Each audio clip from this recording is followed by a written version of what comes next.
Hi everyone, thanks for tuning in. Again, as always, we're going to jump right into things here, try to keep it quick for you. Today's is a bit of a, we've had this question, this question comes up a lot in real estate, and it has for me recently a few times as well, so I figured I'd make a video about it.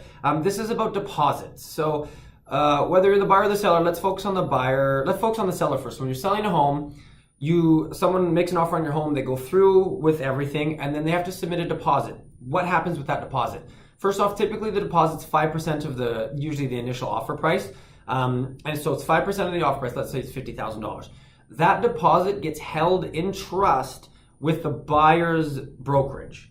The next question I get a lot is, so what happens with the money? It gets deposited with the buyer's brokerage until closing. When do I have access to that money as the seller? You don't.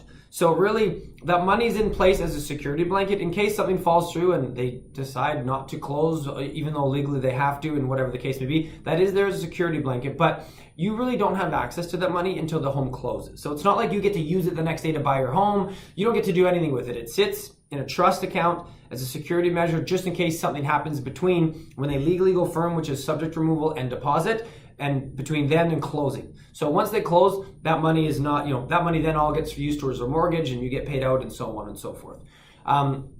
Let's look at it as the buyer now. So when you're the buyer and you make an offer, you get the offer accepted, you go through your subject period, let's call it 7 days. On that 7th day, if you remove your conditions and your subjects, you then have to give a deposit.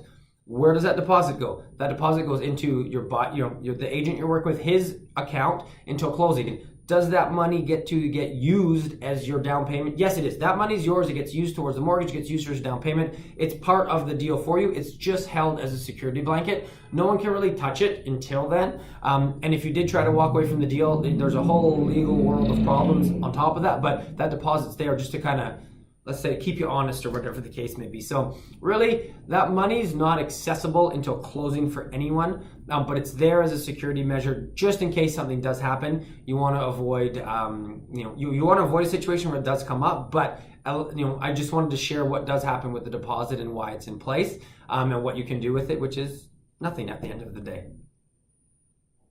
Thanks again for tuning in today, everyone. Do feel free to like and subscribe below. Also, if you have topics or questions that you'd like covered on these videos, please send them to us. We want to keep this as relevant as possible for you, so any questions you have, topics you want covered, we will put it up within a week if you do send us that note. Hit us up on all of our social media. We've got Instagram, Twitter, Facebook, LinkedIn. Send us anything on there. We will have a video up within 7 days. Thanks, guys.